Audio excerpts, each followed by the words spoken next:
itu juga disebutin ada hak-haknya serikat pekerja, ada fungsinya serikat pekerja di situ. Yang salah satunya mewakili para pekerja anggotanya dikala bermasalah. SPL masih tetap serikat pekerja logam, kemudian serikat pekerja elektronik elektrik, kemudian serikat pekerja otomotif mesin komponen, kemudian dibentuk lagi serikat pekerja dok dan galang kapal, kalau sekarang namanya SPPJM. Apa sih strategi yang tepat untuk mereka yang apatis dalam terkutip untuk bisa tertarik lah untuk berorganisasi khususnya di SPMI? Iya. Intinya organizing ini juga tidak bisa kita berharap kepada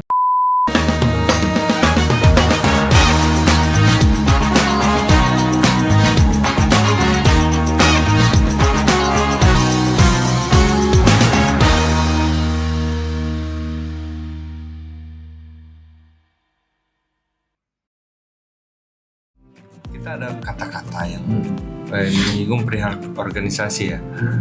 Jangan tanyakan apa yang organisasi berikan ke kamu, tapi tanyakanlah apa yang kamu berikan untuk organisasi.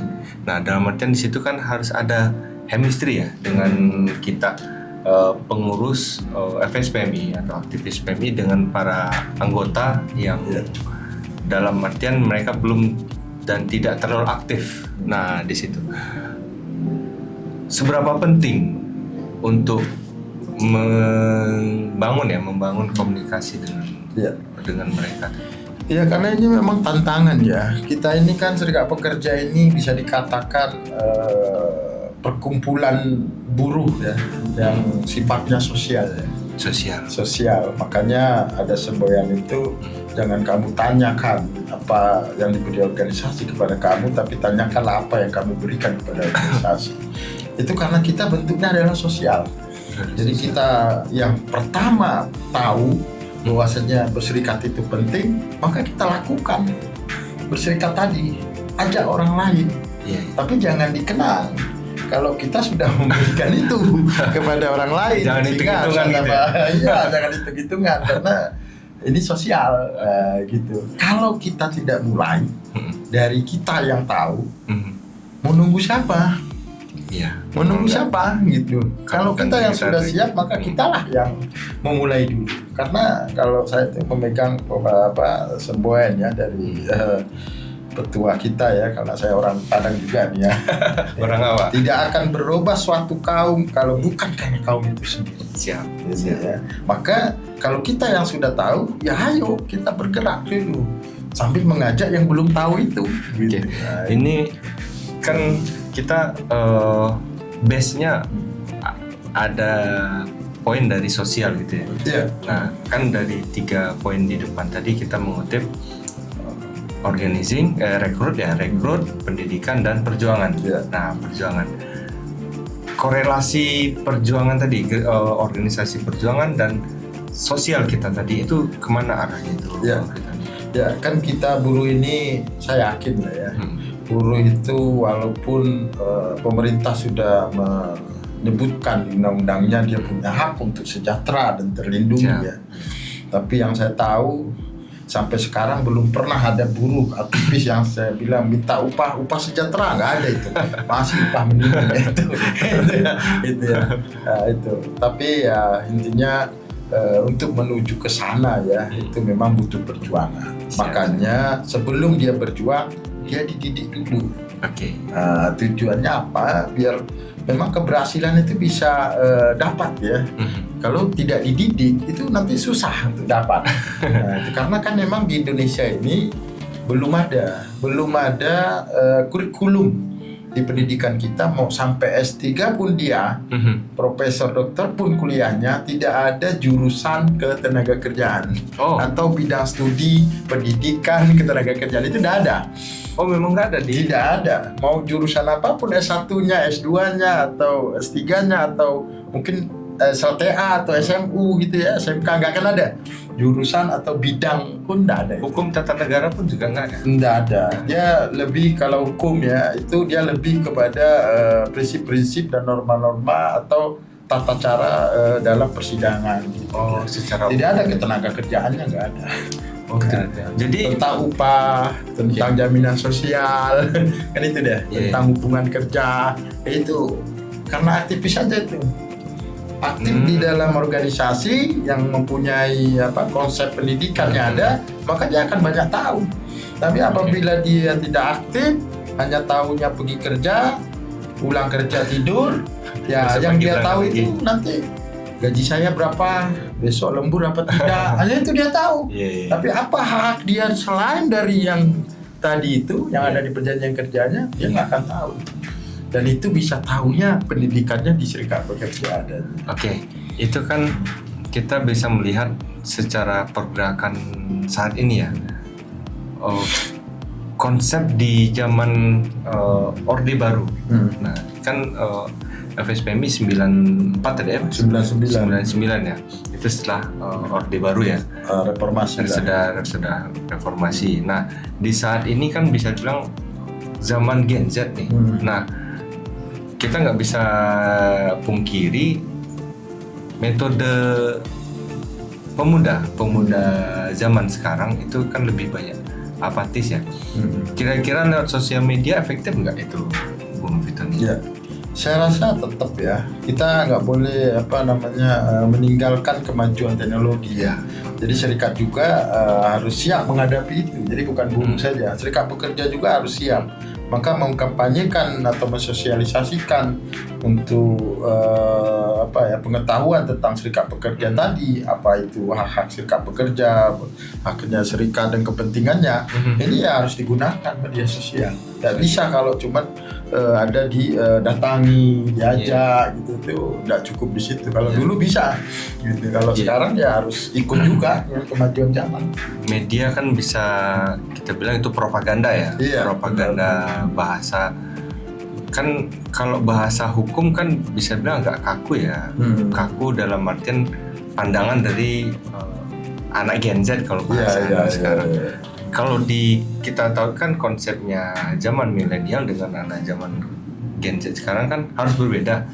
Nah, secara psikologi untuk media propaganda yang dari FSPMI terapan yang lebih connect lah ke mereka itu bahasa yang gimana bagusnya nih? Ya kita memang harus ikuti zaman itu tadi, saya bilang tadi. Ya kita harus berikan. Sekarang apa? Mereka semua karena generasi Gen Z ini pasti pegang handphone ya itu.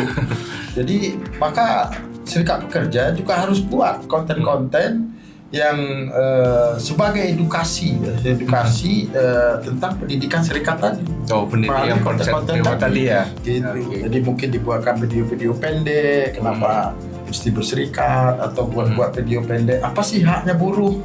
Apanya kewajiban buruh? Gitu. Kalau buruhnya bermasalah, apa yang bisa diapakan oleh buruh tadi?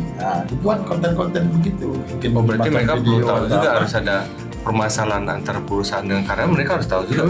Iya gitu. Karena mereka seleweran nantinya kan karena medsos mereka selalu pegang gadget ya. Oh begini ya. Gitu.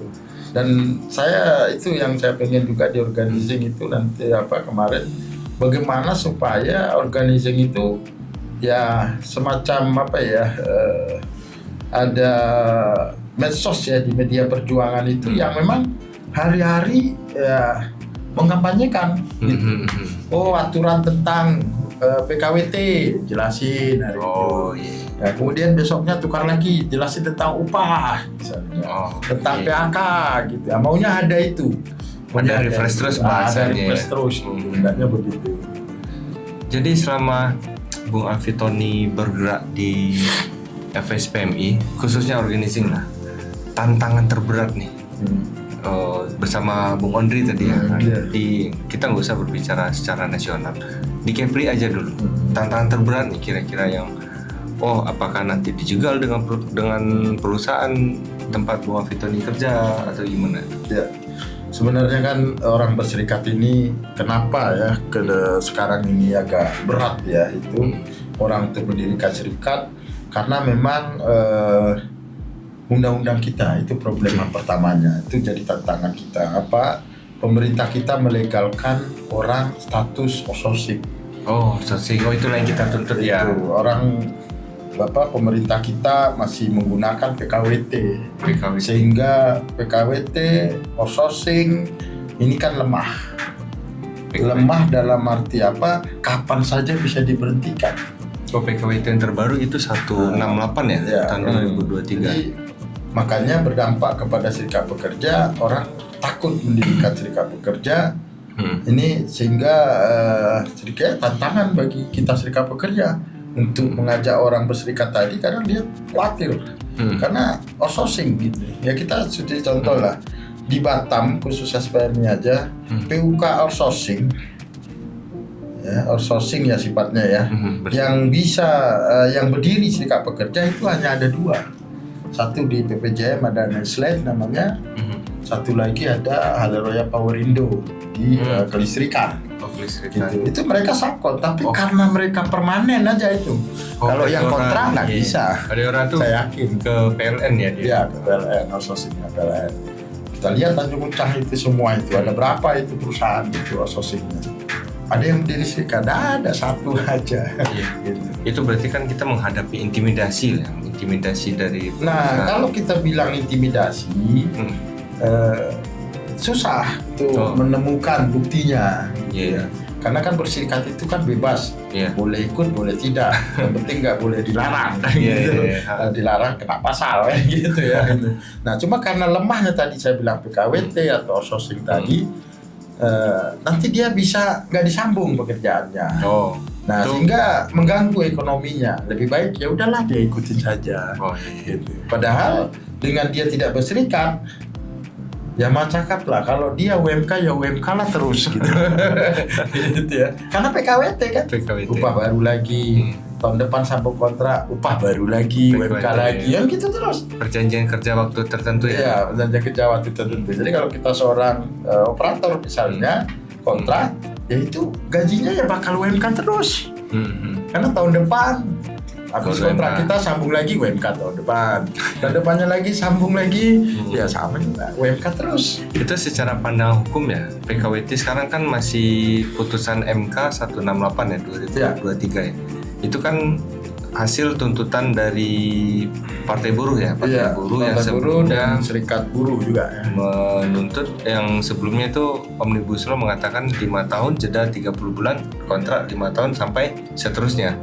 Nah, itu secara hukum nanti seandainya karyawan ini 5 tahun habis dari salah satu perusahaan, itu setelah itu masih berhak nggak dia itu Bung Alfiton?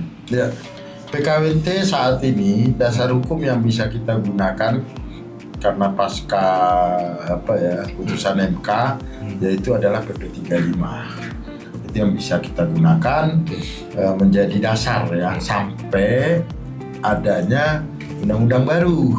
Juknis dari turunan yang 168 ini Kak? Karena kan undang-undang Omnibus Law-nya 6 2023-nya kan dibatalin MK tuh. Iya. Nah, sehingga kan nggak ada hukum. Sehingga PP-nya itu, Omnibus Law itu masih digunakan. Karena kalau nggak ada PP-nya berarti nggak ada cantolan hukum dong. Nah, itu sampai adanya yang baru.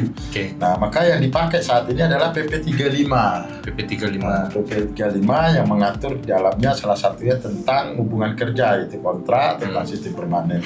Di situ diatur PKWT itu boleh sampai 5 tahun. 5 tahun. Pelan kali perpanjangannya tidak diatur, tidak bebas. Disebutkan ya. Mau 6 bulan, mau setahun, mau 3 bulan juga tidak ada masalah. Berarti kan tapi tidak boleh lebih dari 5 tahun. 5 tahun setelah diakumulasi. Kalau dia lebih dari 5 tahun, maka dia beralih kepada PKWT atau pekerja tetap. Kita kembali ke organisasi tadi ya, Bung Alfiton ya. Hal yang paling menantang nih, sekian lama Bung Alfiton ini berkelana di dunia aktivis FSPMI, yang paling menantang. Yang kalau saya rasa itu ya kita berulang kali ngajak mereka ketemuan, bahkan ya kita yang bayarin minum makannya gitu ya. Itu kemudian kasusnya juga ada yang kita bantuin. Kita bantuin kasus di tempat ya gitu. Oh, di tempat beliau bekerja. Iya, udah berhasil juga gak bikin PUK gitu, gak bikin serikat gitu. Itulah yang paling apa ya. Tapi PT-nya gak boleh disebut. Gitu ya. Gitu ya. Itu saking apanya, kita ajaknya gak cukup sekali. Ngajak buruh berdiri serikat itu, waduh bener-bener itu 4-5 kali kadang baru terbentuk itu. 4-5 kali pertemuan gitu. Oh, pertemuan dengan mereka, si calon itu. Si calon anggota ini kita tadi nih. Itu baru bisa berdiri itu PUK. Tapi pastinya ada pertentangan ya dari perusahaan ketika PT A kami mau bikin ini nih, mau bikin serikat atas naungan FSPMI. Dia mengumpulkan anggota secara hukum untuk diregistrasikan. Sebelum itu dengan perusahaannya apa ada intimidasi untuk pendirian serikat pekerja atau gimana? Ya biasanya kalau di awal itu tidak ketemu ya. Biasanya setelah dicatatkan, dibentuk PUK-nya, kemudian dicatatkan di Disnaker. Nah ini terkadang memang ada. Ya biasalah kalau ada yang baru itu biasa kan kaget ya. Sama kayak badan kita juga kan. PT itu begitu selama ini nggak ada serikat, begitu berdiri serikat ya kaget kan gitu. Itu aja. Cuman kuncinya kan nanti untuk selanjutnya kan, gimana PUK tersebut bisa menjalin hubungan industrial dengan perusahaan tadi. Kuncinya di sini. Berarti itu seandainya kita ada PUK baru nih, PUK PTA. Masih dalam tanggung jawab PC dong kalau gitu ya, PC untuk kalau ada PC-nya berarti ibaratnya seandainya nih ada intimidasi di perusahaan, lu ngapain bikin serikat, walaupun dalam undang-undang kan dibolehkan dan itu nggak boleh dilarang. Perusahaan melarang serikat kan nggak boleh. Nah pastinya ada hal-hal demikian. Nah PC harusnya turun dong itu ya untuk kalau di SPMI dikala tidak ada PC-nya belum terbentuk sektor tersebut, maka KC. KC. Saya dulu waktu jadi KC 5 tahun itu kan saya bentuk ada Caterpillar. Caterpillar. Ada SPDT, Gojek online itu. Ya kita KC-nya yang bantu. Itu zaman Bang Peter ini masih di KC ya? Iya, itu kita yang bantu ya problemnya. Karena memang sektornya belum terbentuk PC-nya. Tapi kalau yang ada PC-nya itu wewenang PC-nya untuk membantu mengadvokasi atau membantu menyelesaikan permasalahannya. Itu kan sekian banyak nih beberapa PUK yang udah ternaungi ya dalam FSPMI untuk membangun kesadaran kritis dari anggota baru itu gimana itu? Ya intinya kalau bisa ya untuk anggota baru itu kan perlu sosialisasi. Jangan habis direkrut, habis itu ditinggalkan. Habis direkrut, habis itu diajak untuk berjuang. Nah ini bisa kacau nanti. Makanya disitulah letaknya tadi pendidikan tadi itu kan salah satunya kan juga ada sosialisasi. Nah itu bukan sekedar pendidikan perburuhan saja. Ada tentang sosialisasi tentang serikat gitu ya, ada kenapa mesti berserikat sih, apa gunanya sih, itu ada pendidikannya gitu. Di luar pendidikan ketenaga kerjaan ya. Gitu. Pendidikan kan secara umum ya. Secara umumnya. Pasti kan pekerja kan nggak cuma laki-laki, pasti ada perempuan ya. Ada perempuan juga. Padahal di FSPMI ada untuk perempuan juga nggak? Ya di kita itu malah setiap bidang tingkat PC-nya itu ada perempuannya malah. Pemberdayaan perempuan khusus pemberdayaan perempuan ya kalau di tingkat daerah. Kalau di pusatnya itu pekerja muda dan perempuan namanya. Tapi kalau di daerah itu bidang pemberdayaan perempuan. Karena memang anggota SPMI itu kebetulan mayoritasnya itu perempuan. Gitu. Mayoritas 60%-nya anggota SPMI itu perempuan. Nasional kah atau Kepri? Baik nasional, baik Batam juga sama. Lebih mendominasi 65% itu perempuan. Perempuan ya. Benar. Dan undang-undang kita juga mengatur dan melindungi khusus perempuan satu bab. Untuk laki-laki nggak ada. Untuk umum ada. Tentang PHK, tentang upah umum ada. Tapi kalau tentang laki-laki khusus tidak ada. Yang ada itu khusus tentang perempuan. masalah-masalah perempuan itu satu bab khusus Undang-Undang Tenaga Kerja kita itu mengatur tentang perempuan. Ya, berarti ini untuk dalam konteks secara umum keluarga ya, bagaimana cita-cita FSPMI untuk mensejahterakan keluarga, baik itu anggota dan keluarga, dalam artian anggotanya ada yang cewek, ada yang cowok gitu kan, dan itu ada yang berkeluarga dan tidak gitu kan. Gitu. Nah, untuk menjaga semangat kawan-kawan buruh khususnya tetap dalam koridor organisasi FSPMI gimana tuh?